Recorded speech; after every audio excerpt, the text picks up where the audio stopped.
I wonder if it's ever struck you how curious a thing it is that most of the things that we experience we regard as things that happen to us, which we ourselves do not originate, which are events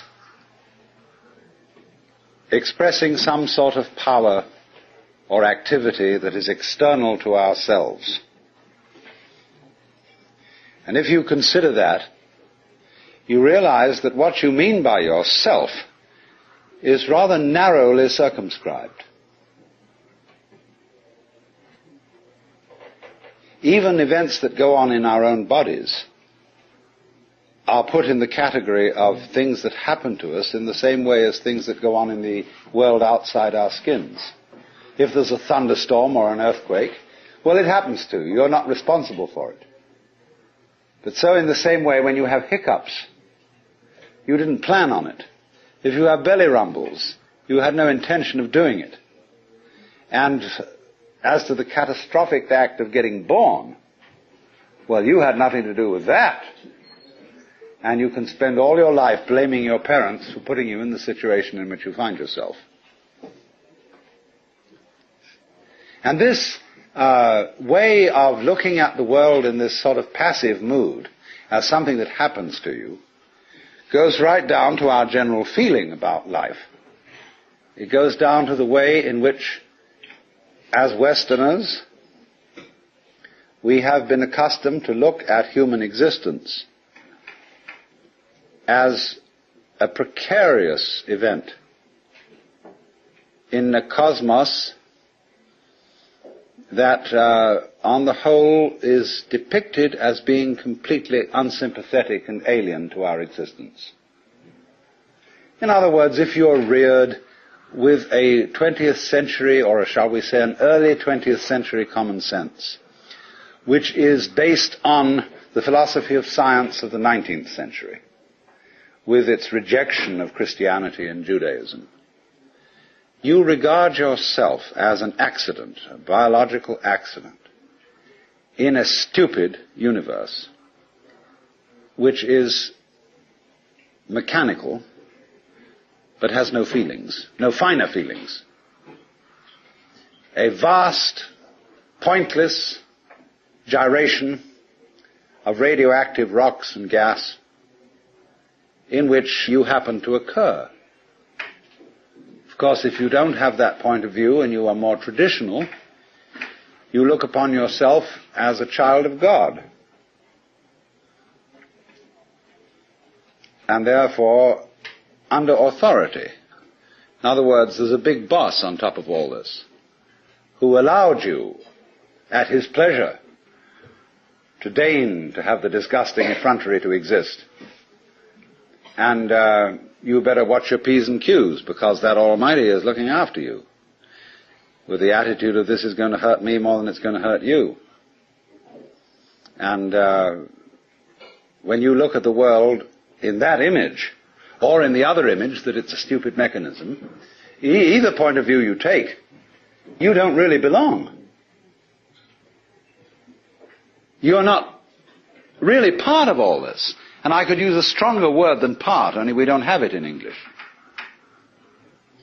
We have to say something like connected with it, essential to it. Or to put it in the strongest possible way, it is quite alien to Western thought to conceive that the external world, which is defined as something that happens to you, and your body itself as something that you got caught up with, it is quite alien to our thought to consider all that as you yourself. Because, you see, we have such a myopic view of what oneself is. It's as if, in other words, we selected how much experience is really to be regarded as me. As if you focused your attention on certain restricted areas of the whole panorama of things that you experience. and say, I will take sides with that much of it. Now, we come here right at the start to an extremely important principle,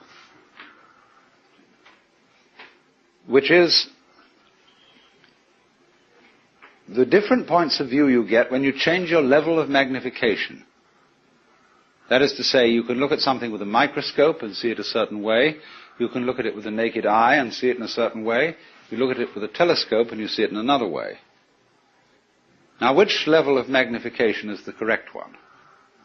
Well, obviously, they're all correct, but they're just different points of view.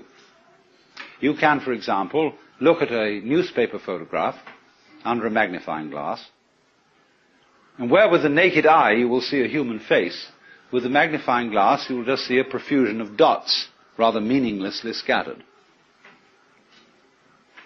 But as you stand away from that connection of dots, which all seem to be separate and apart from each other, they suddenly arrange themselves into a pattern. And you see that these individual dots add up to some kind of sense. Now you'll see at once from this illustration that maybe you, when you take a myopic view of yourself, as most of us do, but you may add up to some kind of sense that is not apparent to you in your ordinary consciousness. When we examine our bloodstreams under a microscope, we see there's one hell of a fight going on. All sorts of microorganisms are chewing each other up. And if we got overly fascinated with our view of our own bloodstreams in the microscope, we should start taking sides, which would be fatal, because the health of our organism depends on the continuance of this battle. What is, in other words, conflict at one level of magnification is harmony at a higher level. Now, could it possibly be, therefore, that we, with all our problems, conflicts, neuroses, sicknesses, political outrages, wars, tortures, and everything that goes on in human life, are a state of conflict which can be seen in a larger perspective as a situation of harmony? Well, it is claimed, you see, that some human beings have broken through to that vision, that they've slipped somehow or other into states of consciousness where they see the apparent disintegration and disorganization of everyday life as the functioning of a totality which at its level is completely harmonious. And you can say, aha, at last I see, I got the point. I've seen how all this makes sense. But what this insight depended upon was your overcoming the illusion that space separates things. That is to say, the space, the interval between your body and mine, the interval created by birth at one end and death at the other, and then after somebody's death, then somebody else's birth. These are events with intervals between them. And normally we regard these intervals in time and these intervals in space as having no importance, no function. We tend to see the universe itself as really consisting in all the stars and galaxies. That's what it is. That's what we notice. But the space in which all this happens is sort of written off as something that isn't really there.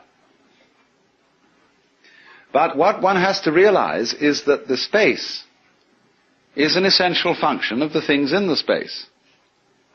After all, you can't have separate stars unless there is a space around them. Eliminate the space and you will see you couldn't have this phenomenon at all. And vice versa. You couldn't have the space. They wouldn't be there in any sense whatsoever if there weren't the bodies in it. So the bodies in the space and the space are two aspects of a single continuum. They're related together in exactly the same way as a back and a front. And you just don't get one without the other. So the moment you see that intervals, that space is connective, you can understand at once how you are not just to be exclusively defined as a flash of consciousness that occurs between two eternal darknesses, which is the popular common sense view which Western man has of his own life. That you consider that in the darkness that comes before your birth, there was no you, and in the eternal darkness that follows your death, there is likewise no you. And I'm going to discuss these matters not by appealing to any special spooky knowledge, as if I had been traveling on the higher planes and knew all my previous incarnations and therefore could tell you authoritatively that you are much more than this individuality. I'm going to do it on a basis of complete common sense, that everybody has access to the facts. And that just what you have to realize is that life is a pattern of immense complexity. And what you call yourself as a living organism, say, I am my whole body at the very least. Now what is that body?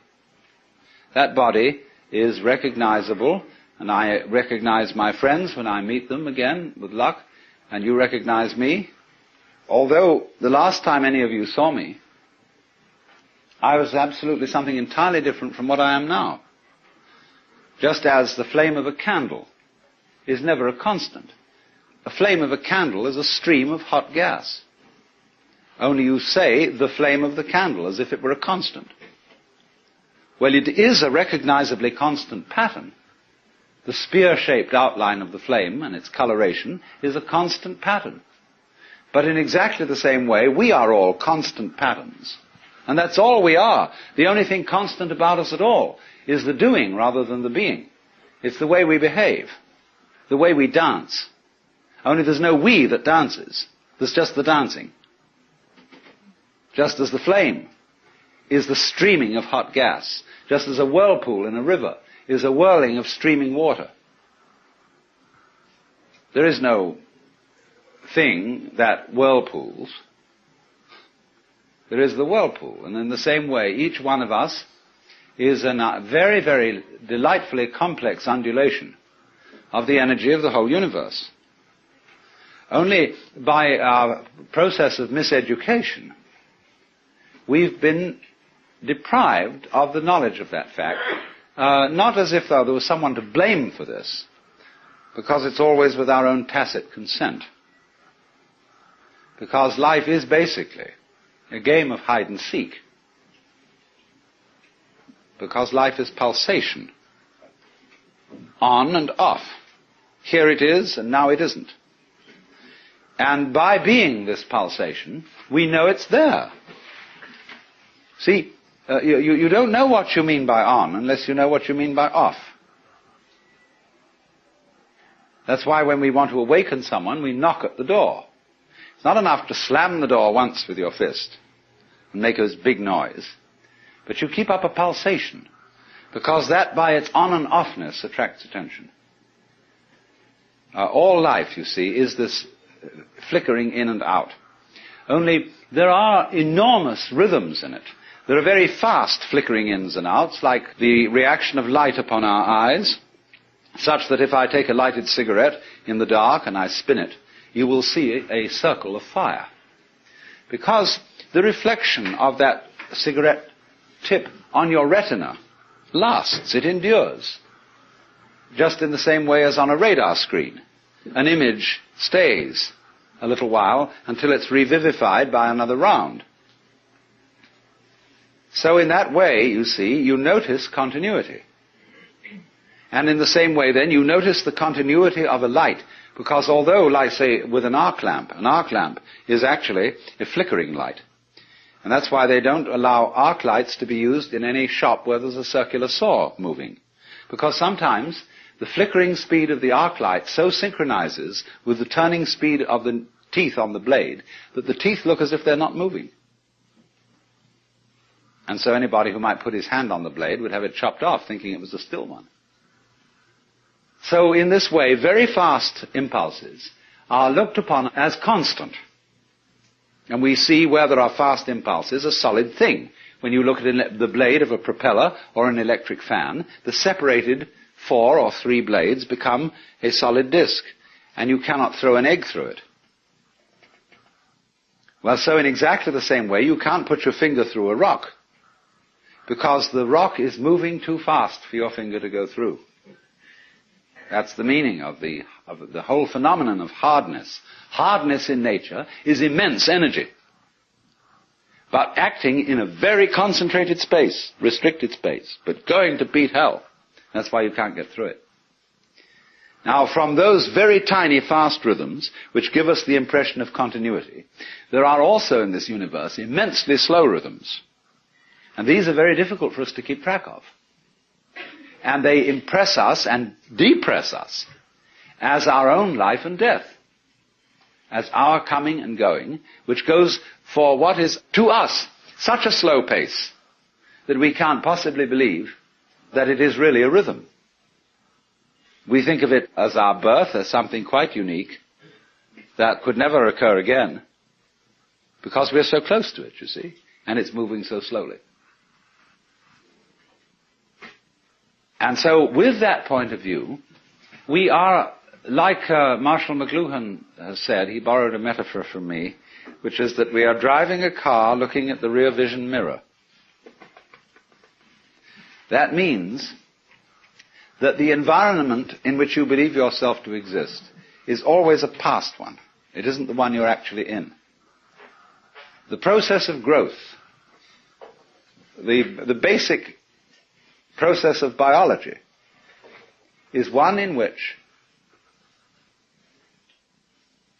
lower orders are always being superseded by higher orders. But the lower order can never figure out, or only very rarely figure out, what the higher order is that's taking over. And may see it as a terrible threat, as total disaster, as the very end. But therefore can never be aware that the principle of growth always has and always will continue. Whereas that's what's going on. But you never know what the next step is going to be. Because if you did know, you wouldn't take it. Because it would already be past. Do you understand this? That any certainly known future is an event of which we can say, you've had it. And in that sense, it's past. When we play games, and we say in chess or in bridge or whatever game you're playing, the outcome of the game becomes certain. We at that point cancel the game and begin a new one. Because the whole zest of the thing, and which takes me back to the idea that this whole thing is a hide-and-seek game, is that you don't know what the next order coming up is. But one thing you can be sure of, it will be an order, and it will comprehend you. At the moment we stand at a time in history where we're beginning to think of the great countdown on the end of the human race.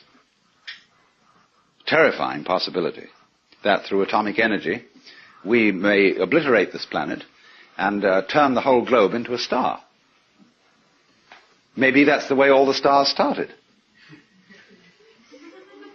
Imagine, this great thing coming up. The countdown on the end. 7, 6, 5, 4, 3, 2, 1. Bang!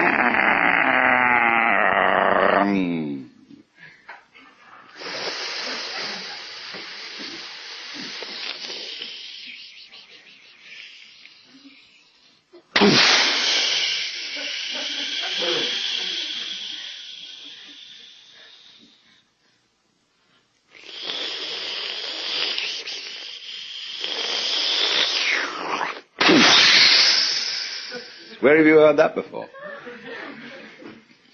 You sit on the seashore and you hear the waves going in and out. And you don't stop to think. That's what you're doing. That's what the whole business is doing. And there are places where the wave mounts and mounts and it gets too big for its boots or whatever and it spills and breaks. And we could do just that. But very important to realize that that's what you're doing, because then you don't get panicky about it. And the person who's going to press that button is the person who's going to be in panic. So if you realize that that's what it is, and that it doesn't really matter if the whole human race blows itself up, then there's a chance that it won't do it. That's the only chance we have. Not to do this thing which attracts us like a kind of vertigo, like a person who looks over a precipice and is all set to throw himself over. Or a person who jumps out of a plane when they're skydiving and forgets to pull the parachute ring because he gets fascinated with a target. It's called target fascination. He just goes straight at it, you see. So we can get absolutely fascinated with disaster, with doom. Or, you know, all the news in the newspapers is invariably bad news. There is no good news in the newspapers. People wouldn't buy a newspaper consisting of good news. Even the free press is full of terrible news. Except the San Francisco Oracle. And the fascination, you see, for this doom might be neutralized if we would say, well, why bother about that? It's just another fluctuation in this huge, marvelous, endless chain of our own selves and our own energy going on. See, here's the problem, though. Because of our myopia, because of the way we've, as it were, restricted consciousness to focus upon just that certain little area of experience that we call voluntary action. That's us. And everything else happens to us. Now, that's obviously absurd. Let's suppose you take in your hand one of those toys, a gyroscopic top. And you suddenly notice, the minute you get this in your hand, that it has a kind of vitality to it. It seems to resist you. It starts pushing you in a certain way, see? And sometimes you're with it and following it. And then sometimes you see it, it's just as if you held a living animal in your hand. You know, you pick up a hamster, you know, or a guinea pig, and you hold this little thing in your hand, it's always trying to escape. So the gyroscope always seems to be trying to escape your hold. Now, in exactly the same way, what you're experiencing all the time, all sorts of things are getting out of control and doing things you don't expect. It's trying to escape your hold. All right, then don't grab it so hard. And you discover that this living thing that you're feeling, like the gyroscope top, it's your own life. Because you can see very simply that you would not understand the experience that you call voluntary action and decision, being in control and being yourself, unless in opposition to that there was something else. You couldn't realize self and control and will unless there was something other, out of control, and instead of will, won't. It's the two together only that produces the sensation that you call having a personal identity. Only, there is a funny thing about human consciousness which has been worked out very carefully in Gestalt psychology, which is that our attention is captured by the figure rather than the background, by the relatively enclosed area rather than the diffuse area, and by something moving rather than what is relatively still. And to all those phenomena that in this way attract our attention, we attribute a higher degree of reality than the ones we don't notice. That's only because, for the moment, those are more important to us. Consciousness, you see, is a radar that is scanning the environment to look out for trouble. Just in the same way as a ship's radar is looking for rocks or other ships. And the radar, therefore, does not notice the vast areas of space where there are no rocks, no other ships. So in the same way, our eyes, or rather the selective consciousness behind the eyes, only pays attention to what we think is important. I am at this moment aware of all of you in this room, of every single detail of your clothing, of your faces, and so on, but I'm not noticing it all. And therefore I will not be able to remember tomorrow exactly how each one of you looked and what you were wearing. Because what I notice is restricted to things that I think are particularly important. If I notice some particularly beautiful girl in the audience, then I might notice also what she's wearing. And that would be memorable. But by and large, you see, we scan things over, but we pay attention only to what our set of values tells us we ought to pay attention to. And so in this way, we have this rather myopic way of looking at things. And we screen out from attention anything that is not immediately important to a scanning system based on sensing danger. But quite obviously, you as a complete individual are much more than the scanning system. You are in relationships with the external world that on the whole are incredibly harmonious. Going back to this illustration of every living body as something like the flame of a candle. The energies of life in the form of temperature, light, air, and food, and so on, are streaming through you all at this moment in the most magnificently harmonious way. And you're, all of you, far more beautiful than any candle flame. Just sitting in these chairs, just going, you know. Only we are so used to it. We say about that, so what? Show me something interesting. Show me something new. Because it's a characteristic of consciousness that it ignores stimuli that are constant. When anything is constant, it says, okay, that's safe, it's in the bag, needn't pay attention to that anymore. And therefore we eliminate systematically from our awareness all the gorgeous things that are going on all the time, and instead only become focused on the things, the troublesome things that might happen to upset it. Which is all right, but we make too much of it. And we make so much of it that we identify our very selves, I, ego, with the radar, with the troubleshooter. And that's only a tiny fragment of one's total being. So that if you do become aware that you are not simply that scanning mechanism, but you are your complete organism, then very swiftly, in turn, as a consequence of that, you become aware that your organism is not the way you think about it when you look at it from the standpoint of conscious attention, from the standpoint of the ego. From the standpoint of the ego, your organism is your kind of vehicle, your automobile in which you go around. But from a physical point of view, your organism is again like the candle flame or the whirlpool. It is something which is a continuous patterning or activity of the whole cosmos. The key idea here is pattern. Let's suppose I'm going to borrow a metaphor from Buckminster Fuller. Suppose we have a rope, and one section of this rope is made of manila hemp. The next section is cotton. The next section is silk. The next section is nylon, and so on. Now we tie a knot in this rope. Just an ordinary 1/over knot. And you find by putting your finger in the knot, you can move it all the way down the rope.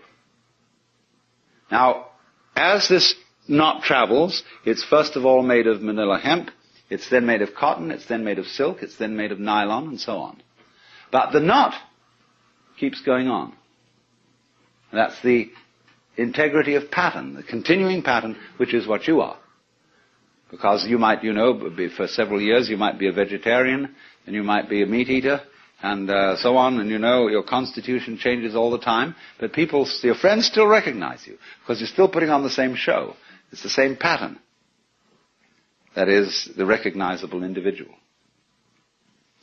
But we are trained in our language. The very structure of the language we talk deceives us into misunderstanding this. Because when we see a pattern, we ask, what's it made of? Like you see a table. Is it made of wood or is it made of aluminum? But then when you inquire into what is wood, and how does wood differ from aluminum, the only thing a scientist can tell you is the different patterns, that is to say, the different molecular structure of the two things. And a molecular structure is not a description of what something is made of, it is a description of what dance it is performing. What motions, what kind of a symphony this is. Because basically, all phenomena of life are musical. And gold differs from lead in exactly the same way that a waltz differs from a mazurka. It's a different dance. And there isn't anything that's dancing. That is a deception we get into because we have two parts of speech in our grammar. We have nouns and verbs. And verbs are supposed to describe the activities of nouns. And this is simply a convention of speech. You could have a language with only verbs in it. You don't need any nouns, or you could also have a language with the nouns only and no verbs. And it would perfectly adequately describe what's going on in the world. So if you were used to speaking with a language that had one part of speech, you could say just as much as we can, with two, and be a lot clearer. Only at first it would sound awkward, but you'd soon get used to it. And then when you got used to it, it would be a matter of common sense that the patterning of the world is not some kind of stuff that's patterning. You don't have to seek for a substance underlying the whole thing, it's just patterning. And we're all that. And so in this way, there is, to a person who really wakes up, you very soon realize that your existence is not something that is just the hopeless little creature that's suddenly confronted with a great big external world that goes gah at him, and eats him up. Every tiniest little thing that comes into being, every minute little fruit fly or gnat or bacterium, I will go so far as to say, is an event upon which this whole cosmos depends. This thing goes both ways. It's not only that every little organism which exists depends on its total environment. The reverse is also true, that the total environment depends on each and every one of those little organisms. So that you could say, this universe consists of an arrangement of pattern in which every event is essential to the whole thing.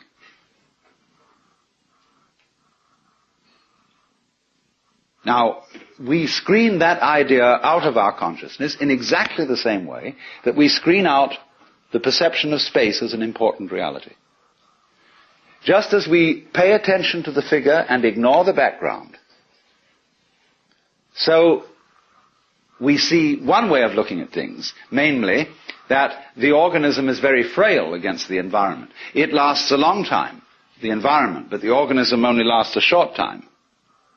What do you mean the environment lasts a long time? What does the environment consist of? Just a lot of little things. And yet there is the environment just as the same way as there is the face in the newspaper photograph behind all those little dots. When you get far enough away from it, you see the face. When you get far enough away from all the organisms and the little bits of things, you see the environment in another scale of magnification. But actually, the whole thing is arranged in a polar system where the enormous depends on the tiny and the tiny depends on the enormous. And you get a relationship between these extremes which can be called a transaction. That is to say, a transaction when there's buying and selling. It's impossible to have buying without selling and selling without buying. So you always, wherever you are looking at the general panorama of sensory experience, try switching.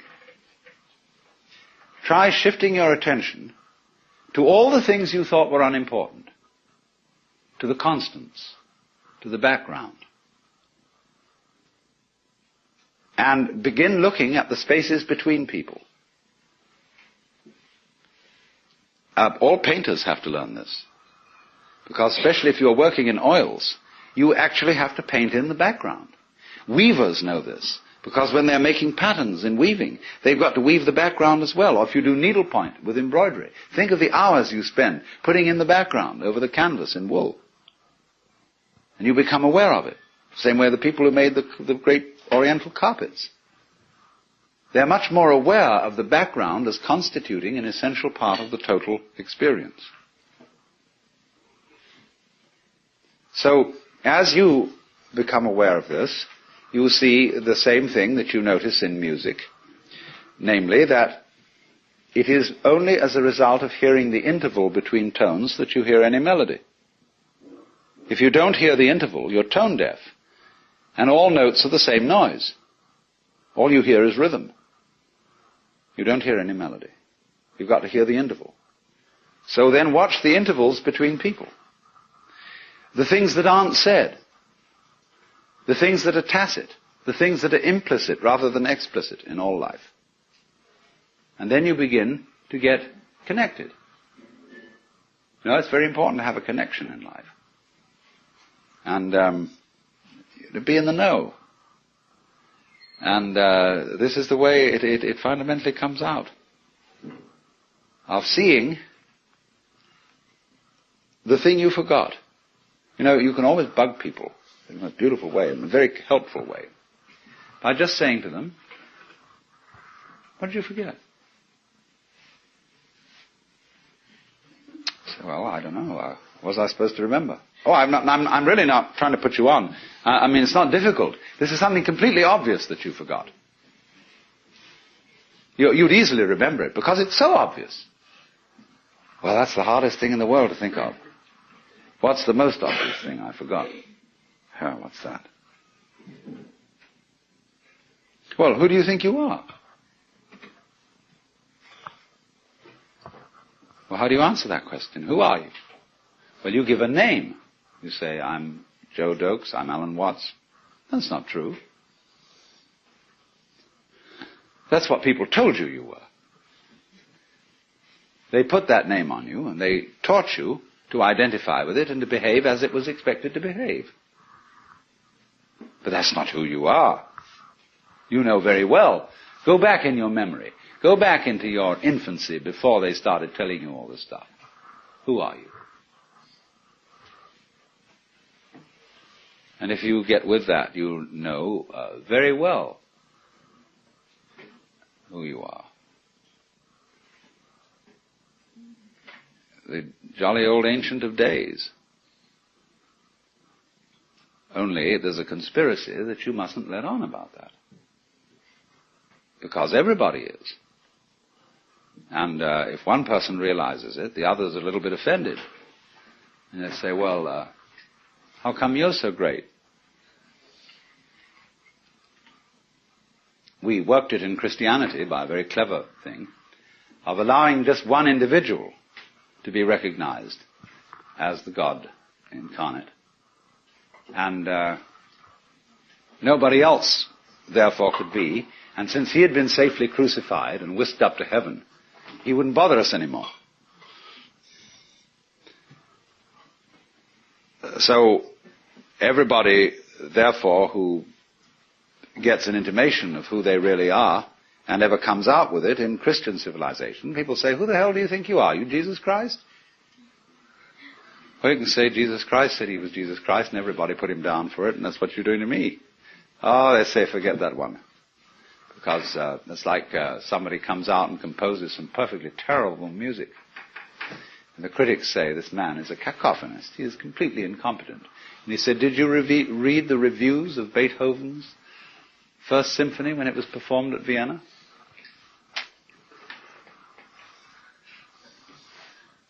Now the thing is,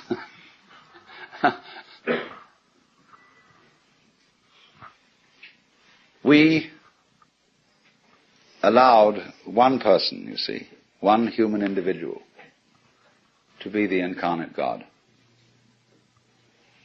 because we have all been living in a theory of the universe in which the individual is simply involved in something that happens to him. And we feel that this thing that happens to us is reality. It is facts that we have to face and accept and cope with. See? It's always something other than you. You don't recognize it as an integral part of your own being, without which you cannot know what you mean by the word I.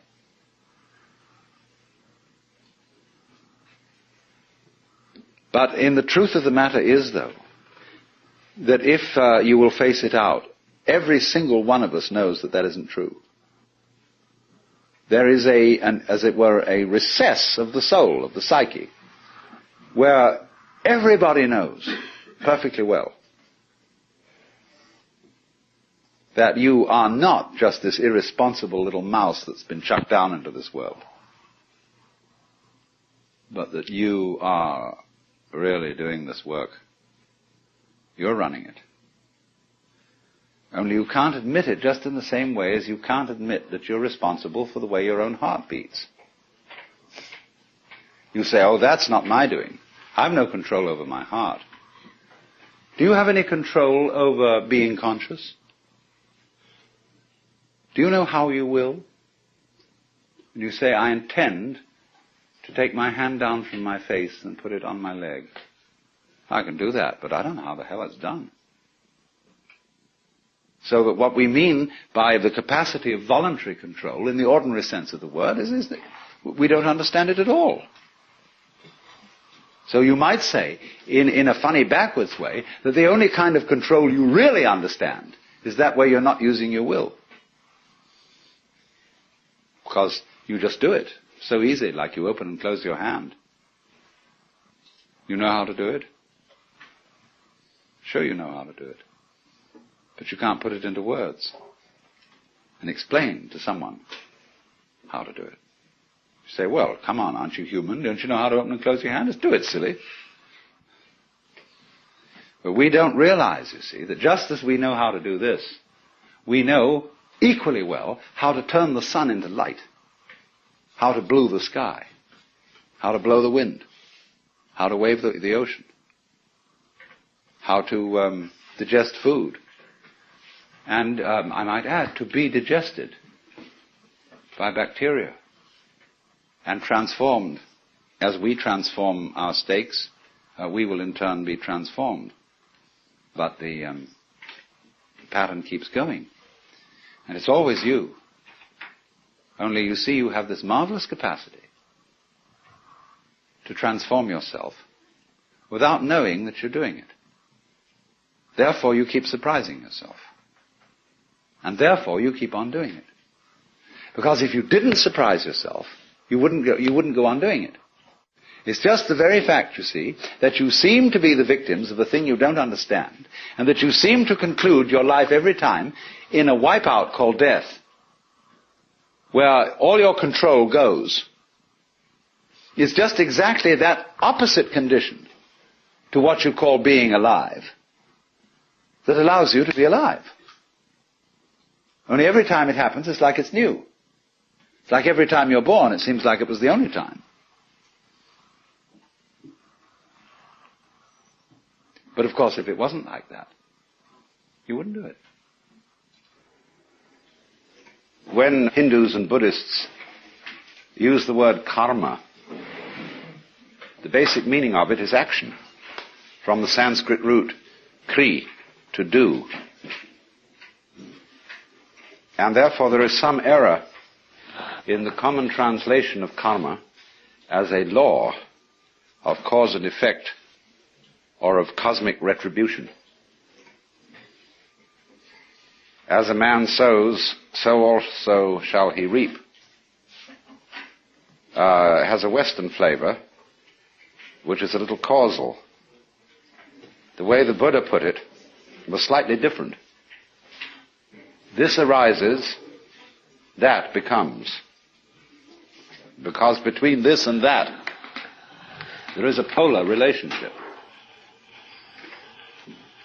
And the full explanation of karma in Buddhist philosophy is called pratitya samutpada, which means the interdependent origination of all the forms and phases of life. Pratitya samutpada. And there are 12 links, shall we say, in the chain of interdependent origination, constituting a circle. And the existence of the circle depends on the presence of every one of the links. From one point of view in Buddhism, the chain of interdependent origination is looked upon as a chain, that is to say, as a form of bondage. The constituents, as it were, of the vicious circle in which most people and beings are living, which they call samsara, S-A-M-S-A-R-A, samsara, the round of birth and death, the bhava chakra, the wheel of bhava, which is becoming. And so going round and round and round in the endless game of hide and seek is, from one point of view, bondage. Bondage to karma. And if you study the Bhagavad Gita, which is not a Buddhist book but a Hindu scripture, Krishna, the spokesman of the Gita, explains that the wise man is one who does what is called nishkama karma, nishkama, N-I-S-H-K-A-M-A, meaning passionless activity, in the sense that he acts without seeking a result, without being motivated by the fruits of action, and therefore is not bound by his own action. You can be bound to samsara, the wheel of birth and death, by iron chains or gold chains. The chains are, I'm talking in more or less the language of popular Hinduism, that if you do bad deeds in this life, you will get a bad result next time. If you do good deeds in this life, you may be reborn as an angel or as a monk, in which you'll get a better chance of liberation. But still, so long as you're looking for results, be they good or evil, you're still bound. Now, the way in which one becomes, as it were, free of karma involves another Buddhist point of view, which is a kind of a different way of looking at the chain of interdependent origination. It's the way which the Japanese call jiji-muge. That is to say, the mutual interpenetration of all things and events. So that you could say that actually, in fact, the deepest level of reality, this entire cosmos is a completely harmonious and blissful manifestation of everything in a state of total enlightenment and mutual compassion. And therefore the task of the Buddhist or the Hindu discipline of meditation, the sadhana, the way of spiritual development, is to realize that, for everybody, to realize it effectively in his own life, and therefore cease from the illusion that the universe is a fragmented process of conflict. But first of all, we have to be clear about karma, that it is not to be understood in the Western sense of a law of cause and effect, or of a sort of retribution system, or a law. The word law is most unsuitable for concepts in Eastern, Indian and Chinese philosophy. The word dharma, D-H-A-R-M-A, sometimes meaning the Buddhist doctrine, or a certain way of life. When you talk about a person's svadharma, you mean their own function. We would translate svadharma as vocation. Sva is the same as the Latin suus, one's own. Dharma, function in this case, operation, way of life, style of life, profession. trade, role. Means all those things. And the one thing that dharma really never means is law, although it's often translated that way. Because you see, you don't get the idea of law until you move to a culture where order is based on the idea of obedience. In the West, you see, the origins of law spring from where? The laws of the Medes and the Persians, the laws of Hammurabi, the laws of Moses, and later Roman law. The only healthy legal tradition we have in the West is British common law, which proceeds in an entirely different way from code law. Because you see, the difference between code law and common law is that code law is laid down by the wisdom of an all-powerful ruler who tells everybody how they must behave, and they must obey him. But common law is evolved by discussion of particular cases, rather than referring all the time to abstract principles which are put down in words. And the judge, the good judge, is a wise man, a man with a sense of equity and fair play, who arbitrates an issue which is debated in front of him, and from the precedent which he creates by his decision, common law evolves. You see, that's a more organic way of producing law. The code law system, which we inherit from our most ancient theological backgrounds, is a tyrannical method of law by imposition. And so you must understand that in both Hinduism and Buddhism, there is really no fundamental idea of obedience to a personal ruler. Certainly not in Buddhism. A little bit sometimes in Hinduism. But even then we get terribly mixed up because, for example, I was talking of the Bhagavad Gita. This is often translated the Lord's Song. Now for Bhagavan, or Bhagavat in Sanskrit, Lord, is an English equivalent, is quite inappropriate. Because a lord is one who lords it over you. Bhagavan is a title of reverence and respect and love. The song of the beloved would be much better in a way, although it's not quite correct from a strict point of view. We don't really have an equivalent for this word, the Bhagavan. So, although you see there has been in India itself tyrannical rule, and although the Arthashastra, as a manual of politics, gives directions to a tyrant as to how to govern by absolute power, going along with this exposition of this very Machiavellian point of view to government is the constant advice of the sage.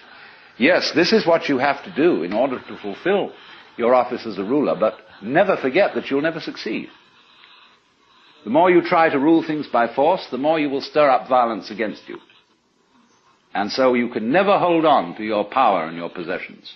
It will always flow away from you. So there was one of those great Rajas of ancient India who asked a jeweler to make him a ring that would restrain him in prosperity and support him in adversity.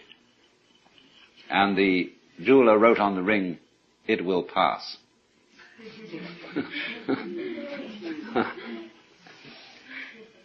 But when we come to the deep cosmological and metaphysical ideas, we don't have law in the Western sense, and therefore nature is not looked upon as something which is an orderly system because it is obeying a commandment.